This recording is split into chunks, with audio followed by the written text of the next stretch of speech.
Alors Émilie, donc pour ceux qui ne te connaîtraient pas, pourrais-tu te présenter en quelques mots? Je m'appelle Émilie Notard. Je suis née il y a 36 ans, au cœur de l'été. J'ai fait des études franco-allemandes, ce qui m'a emmenée très très loin, puisque j'ai fait une partie de mes études en France, à Lyon, qui n'est donc pas ma région originale, et Leipzig, en Allemagne, en Saxe. Et puis j'ai atterri à Berlin, qui est donc la capitale allemande. Et c'est là que j'ai terminé un doctorat sur une poète québécoise. Parallèlement à ma vie professionnelle, j'ai toujours écrit, presque toujours. On va dire que j'ai commencé un petit peu à écrire à l'âge de 8 ans. Et puis ça s'est vraiment accentué à l'époque du bac et surtout après. Depuis 2006, depuis la première édition de Cœur effeuillé et Cordée cachetée, je n'ai cessé d'écrire, surtout à l'époque quand Accent Poétique était un, un grand forum. Il y avait beaucoup d'échanges poétiques qui se faisaient directement en live sur Internet. Donc ça a été la grosse période d'écriture que j'ai vécue. Ça s'est estompé un petit peu après parce que pendant les études, on a plus de temps, et puis quand on commence à travailler, le temps manque, et écrire des poèmes, ça, comme pour les romans, bien sûr, ça demande du temps, de la concentration. Et donc, depuis ce recueil-là, il y a eu un second recueil aux éditions Accent Poétique, comme une tache d'encre. Il y a eu quelques petits poèmes qui ont été publiés de ci, de là, dans des revues poétiques. Par exemple, une revue qui n'existe plus, qui s'appelait Fracas d'auteur, tout récemment Comme en poésie, et dans une anthologie aussi. Ça, c'est peut-être la publication d'un seul et unique poème, mais qui était la plus importante.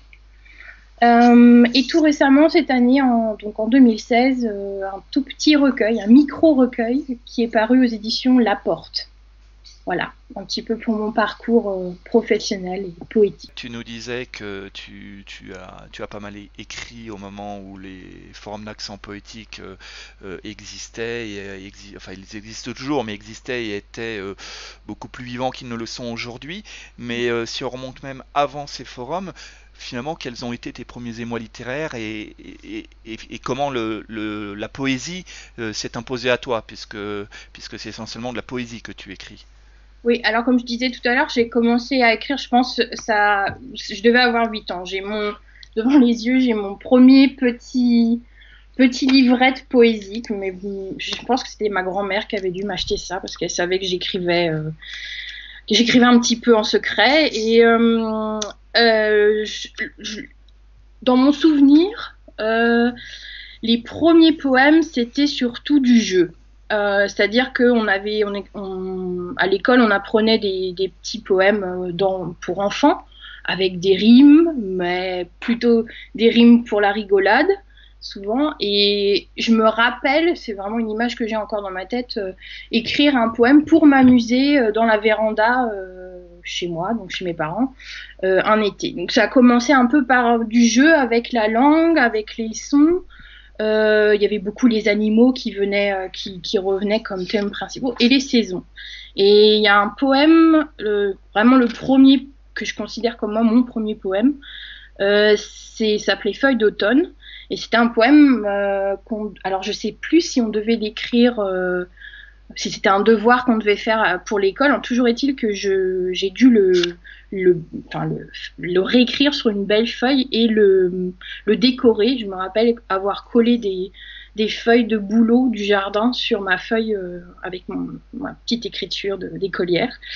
Et ça, c'est vraiment c'était deux poèmes, hein, deux poèmes différents. Un poème sur les animaux que j'ai écrit pour m'amuser et un poème sur l'automne, parce que l'automne m'a toujours fascinée, ça reste toujours ma saison préférée. Euh, et c'est comme ça que j'ai commencé à écrire sur mon environnement, sur des choses qui se passaient. Je me rappelle avoir écrit un poème sur ma classe, un poème sur quelque chose qui m'avait à l'époque où il y avait eu en Provence Il y avait eu des inondations terribles à Vaison-la-Romaine et ça m'avait beaucoup touché, les images que j'avais vues à la télé, j'avais écrit là-dessus. Donc c'est mes tout premiers, mes gribouillis, on va dire.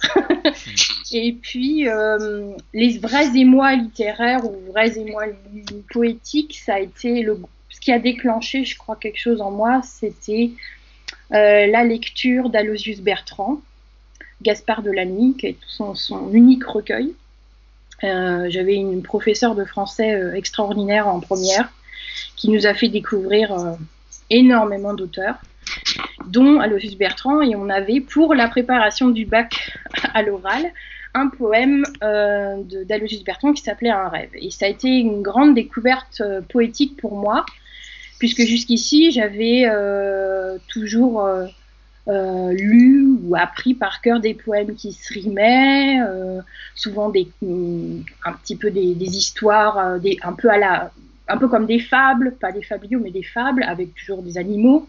Et là, c'était la grande découverte d'un univers complètement fantasmagorique et des vers libres, puisque Aloysius Bertrand est considéré comme le poète ayant inventé le vers libre, et c'est même lui qui a fortement influencé Baudelaire pour ses petits poèmes en prose. Donc ça a été... J'ai d'abord découvert le poème Un rêve, et puis ensuite, je crois que c'est vraiment le premier recueil que j'ai fait acheter à mes parents en librairie. Et je me rappelle l'avoir lu un été chez ma grand-mère sur le pas de la porte en Provence, là où c'était encore un peu frais. Et c'est resté un livre très important pour moi, puisque ce recueil, je l'ai étudié pour faire ma maîtrise. Enfin, mon master, c'était à l'époque où il y avait les deux systèmes encore. Et puis ça a continué, et je suis restée sur cette trame je lis surtout de la poésie en vers libre. Voilà. Alors bon, évidemment, on va évoquer le recueil en lui-même, hein, donc Cœur effeuillé et corps décacheté. Mais avant de parler du contenu du recueil, moi j'aimerais que tu nous parles un petit peu de la couverture finalement, qui est donc cette couverture, comme on peut le voir à l'écran, c'est donc une photo qui s'intitule De bronze et de sang, dont tu es l'auteur. Donc pourquoi finalement le choix de cette photo pour ce recueil? Alors d'abord, cette photo, c'est une photo que j'ai fait bien après l'écriture des poèmes de ce recueil. Ce recueil donc a été publié en 2006 pour la première fois, mais je crois que les poèmes sont un petit peu plus vieux que 2006. C'est donc une photo que j'ai faite dans un jardin botanique de Francfort. Et je suis souvent émue par les statues. Pas toutes, mais certaines. Et cette statue de femme m'a vraiment émue, sans doute parce qu'il y a derrière ce feuillage rouge sang. Et j'ai choisi cette photo parce qu'elle avait quelque chose à la fois de doux et de douleur. Il y a la douceur et la douleur dans cette photo. Et je crois que, pour moi, ça reflète un peu l'univers d'écriture de ce recueil, douceur et douleur. Alors, on va parler bien sûr des poèmes qui sont présents dans le recueil, mais avant tout, on pourrait aussi évoquer, si tu en es d'accord, la préface qui a été rédigée par Agnès Schnell en 2007, hein, lors de la première édition du recueil. Agnès qui nous a malheureusement quittés depuis. Et dans cette préface, elle écrivait, et là je la cite, le lecteur découvrira une parole à la fois spontanée et élaborée. Est-ce que cette phrase te semble être une bonne définition des poèmes présents dans ton recueil? Alors oui, Agnès, je l'avais choisie pour ma préface parce que je trouvais que c'était une lectrice qui était toujours juste dans sa façon de lire les poèmes. C'est aussi une grande poète qui me manque terriblement. J'ai la voix qui tremble à rien que d'y penser parce que Agnès, ça a été une grande découverte littéraire pour moi, surtout poétique, même si elle a écrit aussi beaucoup de nouvelles. C'est quelqu'un qui me manque, oui, terriblement, et c'est quelqu'un qui a su m'encourager beaucoup dans mon travail d'écriture et qui a trouvé ces mots justes d'écriture spontanée et élaborée Spontané parce que je suis évidemment tout à fait d'accord avec ce qu'elle dit, parce que c'était des poèmes que j'ai à peine retravaillé ces poèmes-là. C'était des poèmes que souvent j'écrivais en un jet, mais en même temps élaborés parce que il y a un travail surtout, bon, un travail des images évidemment, ce qui est propre à la poésie, mais aussi un gros travail au niveau des sons. Et malgré le fait que je travaillais dans le spontané, dans le jet d'encre, hein, j'arrivais quand même à me concentrer sur la sonorité des poèmes. Et je crois que les deux adjectifs qu'elle a choisis correspondent vraiment à cette écriture qui a plus de 10 ans maintenant. Toujours en début de recueil, en ouverture, on trouve également une citation de Richard Wagner s'adressant à Franz Liszt. Est-ce que tu pourrais nous la lire et surtout nous expliquer ce choix? Alors, je vais la lire en français, dans une traduction d'André Miquel. Donc, la citation que j'ai choisie, comme je n'ai dans mon existence jamais connu le vrai bonheur de l'amour, je veux encore élever au plus beau de tous les rêves un monument où, depuis le commencement jusqu'à la fin, cet amour s'accomplira 7 fois, vraiment jusqu'à saturation. Alors, ça peut paraître un peu prétentieux d'avoir choisi pour un petit recueil de poésie du Richard Wagner, avec une œuvre C'est une œuvre plutôt majestueuse, voilà. effectivement. Oui, et une écriture musicale, vous parlez d'écriture musicale pour la musique, très, très fournie, alors que j'ai des poèmes plutôt ils sont pas, je suis pas, ce sont pas des poèmes qui sont dans la fioriture, hein, c'est C'est comme plutôt des poèmes directs, voilà. effectivement, qui, effectivement. Mais ce qui m'avait particulièrement touchée dans cette citation que j'avais d'abord trouvée en allemand, c'était le fait de ne pas encore avoir trouvé l'amour et de lui vouer un monument pour l'éternité. Alors pour l'éternité, évidemment, c'est toujours euh, c'est un peu prétentieux, mais c'était l'idée en fait du souvenir, de garder une trace de cet amour raté ou qui n'a pas eu lieu, et de conserver cette trace pour ne pas oublier. Et c'est pour ça que j'ai choisi cette citation, pas par prétention littéraire, absolument pas, parce que j'ai trouvé ça beau de vouloir bâtir un monument, créer quelque chose en l'honneur de quelque chose qui n'a pas eu lieu. C'est c'est un peu absurde, mais c'est beau. Et j'avais une vingtaine d'années. J'étais un petit peu romantique dans l'âme. J'ai beaucoup souffert dans cette période-là, mais c'était une souffrance aussi extrêmement, qui m'a énormément nourrie, sur laquelle j'ai beaucoup réfléchi, et l'écriture m'a beaucoup aidée. Et, et voilà. C'est très clair. Et alors, bon, on le voit à travers cette citation dont on vient de parler, mais finalement, l'ensemble du recueil est un peu une sorte de pont suspendu entre la France et l'Allemagne. Ainsi, on pourra voir qu'il y a deux poèmes qui, en français, s'intitulent respectivement Seul et Poème, P-O-A-I-M-E, qui sont successivement en allemand, puis ensuite en français. Et le lecteur trouve également ce lien tout au long du recueil à travers des mots dans la langue de Goethe. Est-ce que ce trait d'union franco-allemand est volontaire? Et là aussi, si oui, pour quelle raison? Alors oui, tu parles d'un pont suspendu entre la France et l'Allemagne. C'était à l'époque encore un petit pont, un pont branlant, on va dire. Parce que j'étais pas encore très très sûre de ce que je faisais. Mais c'était volontaire parce que j'ai écrit ces poèmes en Allemagne et l'allemand était mon environnement linguistique euh, au quotidien. Et donc l'allemand a commencé à percer dans mon écriture tout doucement. Alors c'est encore c'est très léger dans ce recueil-là, mais les deux poèmes que tu viens de citer ont d'abord été écrits en allemand. Et je les ai traduits par la suite, ce qui a été c'est toujours un défi non seulement de traduire de la poésie, mais de se traduire soi-même. Et j'ai jamais eu vraiment l'impression de m'être traduite, c'était plutôt l'impression de recréer un poème similaire. Et oui, c'est donc, comme tu dis, c'est un travail volontaire parce que voilà, je porte ces deux langues en moi, maintenant encore plus qu'il y a plus de 10 ans.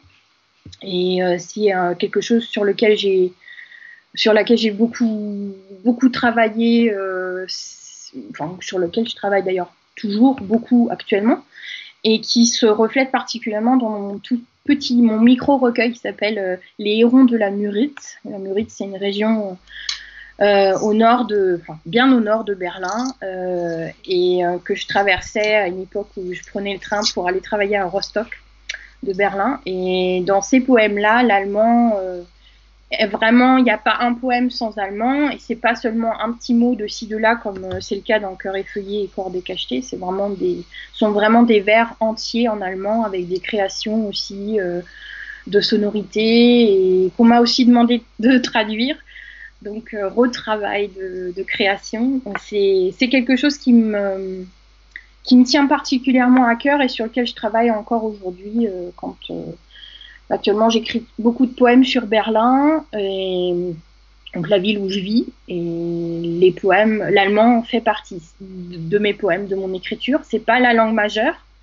Ça m'arrive aussi d'écrire uniquement en allemand, mais c'est plus rare. Voilà. Mais c'est quelque chose qui fait partie de mon écriture maintenant. Voilà. Qui fait partie de ta vie et donc de ton écriture, en fait. Exactement. Ouais. Ouais. Alors les poèmes du recueil en fait bon, il y a quelques exceptions évidemment, mais sont composés en vers libres dans ce recueil. Et ces vers libres sont généralement relativement courts, voire même parfois constitués d'un seul mot, ce qui donne une impression d'une écriture que tu jettes sur le papier, un peu comme un trop-plein dont il faudrait impérativement se délester. Est-ce que là ce n'est qu'une impression de ma part, ou bien c'est vraiment une réalité donc bien concrète qui a guidé l'écriture de ton recueil? Oui, c'est une réalité. C'est vraiment ce qui a guidé l'écriture du recueil. C'est ce que je disais tout à l'heure. Je travaillais dans le spontané, dans le vif, dans le jet. À l'époque du forum d'accent poétique, on parlait même d'écriture geyser. C'était un peu ça, sauf que c'est une écriture plutôt, enfin, c'est plutôt tombant en fait que geyser, parce que et c'était ma façon à l'époque de respirer dans le texte. Aujourd'hui, il m'est très difficile de me relire à voix haute parce que j'ai plus du tout la même façon de respirer dans l'écriture. Et je pense que ça reflète aussi le manque d'air. Je suffoquais dans ma souffrance, dans l'attente, dans le fait de ne pas savoir, et puis dans la déception finale. Et c'est comme si quand on essaye de dire quelque chose et qu'on a un poids sur la poitrine et qu'on n'arrive pas à dire les choses, on bégaye ou on cherche les mots et du coup les mots viennent que un par un et voilà. Et c'était je pense que c'est un reflet de ma façon de respirer de cette période-là. D'ailleurs, le lecteur, il aura beau chercher des formes prosaïques classiques, il en trouvera aucune, toujours dans ce recueil. Et ce qui m'amène à te poser forcément cette question, c'est quoi ton positionnement en tant qu'auteur vis-à-vis de la métrique française dite classique?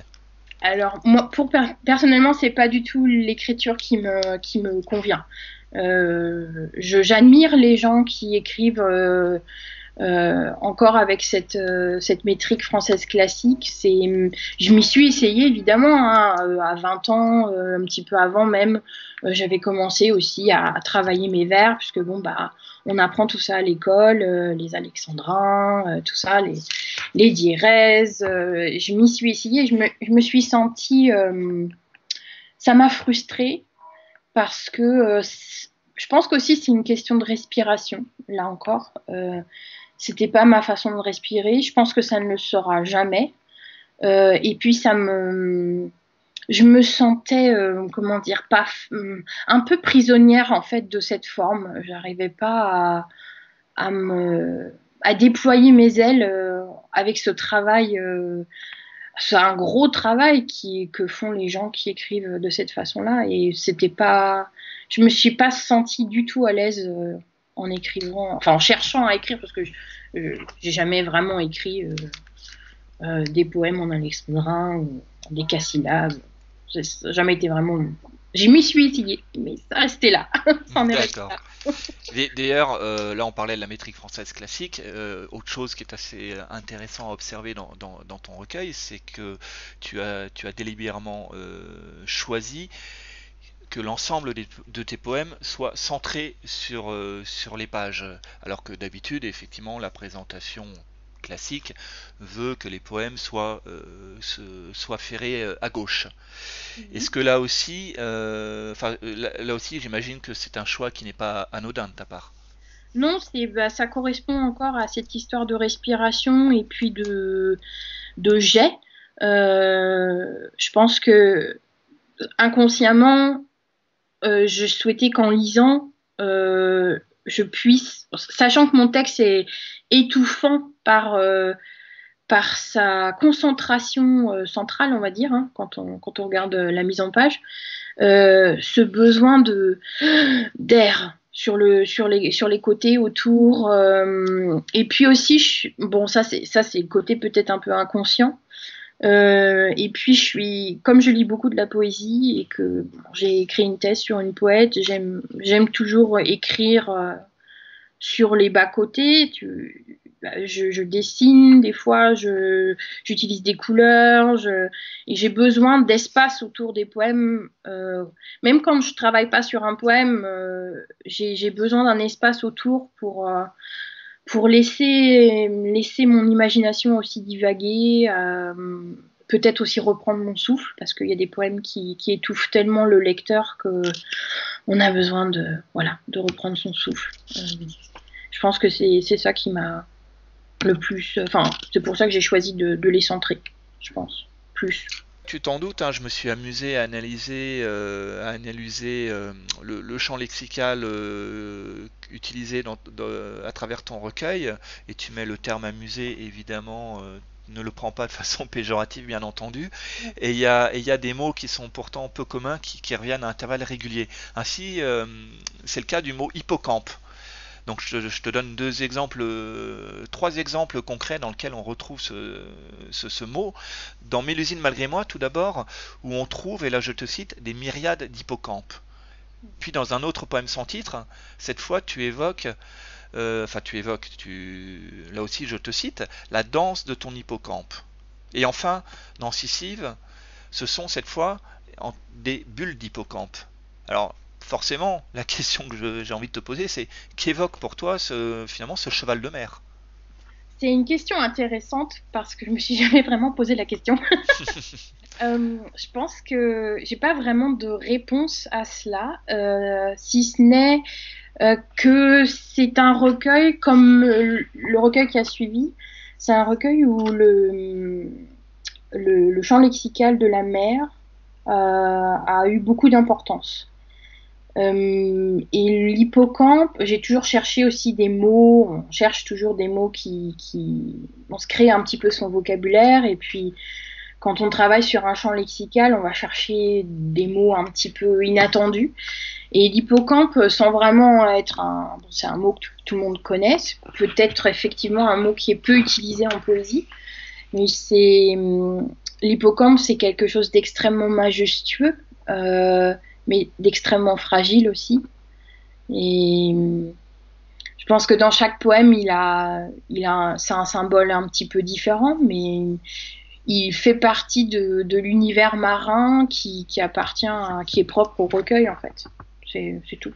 Alors toujours dans cette analyse de ton champ lexical, il y a deux autres mots récurrents que j'ai relevés qui donc reviennent à travers ces pages.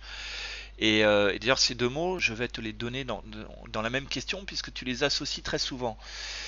Et en fait, je pense en disant cela à la mer et aux étoiles. Mm. Alors là, on retrouve à nouveau dans Mélusine malgré moi, où on trouvait donc déjà l'hippocampe. Bah là, on trouve également des étoiles de mer, Oui. Donc c'est une association là qui est assez logique, tu me l'accorderas, mais qu'on trouve aussi dans Sisyphe, avec cette fois le cœur en étoile de mer. Plus loin, dans un poème sans titre, tu fais une association plus originale dans cette strophe que je vais te citer. Je l'ai jeté à en briser la mer dans un éclat d'étoiles de sel jusqu'au sang de l'agonie nocturne. Et enfin, le mot étoile tout seul, lui, revient une douzaine de fois. Est-ce que là aussi tu peux me dire quelques mots sur ces deux mots? Pour tout avouer, il y a un petit secret derrière Ah, l'histoire de le moment de l'hippocampe. la révélation. Non, je ne vais pas le révéler justement parce que ça fait partie, c'est quelque chose de très Ça très. restera secret, d'accord. Voilà, donc il y a quelque chose, il y a une petite histoire intime derrière l'image de l'hippocampe et de l'étoile Mhm. que je ne dévoilerai pas ici. Voilà.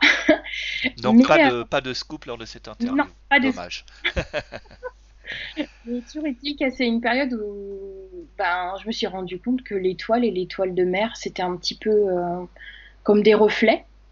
Et l'étoile, c'est quelque, symboliquement, c'est très très fort. C'est l'espoir, c'est la vie, c'est aussi la mort. Et dans l'image que tu citais tout à l'heure du poème Sisyphe, le cœur en étoile de mer, c'est cette idée de douleur dont je parlais tout au début par rapport à la photo. Le cœur en étoile de mer, c'est ce cœur qui est tiraillé. Parce que dans ce recueil, mon cœur est tiraillé.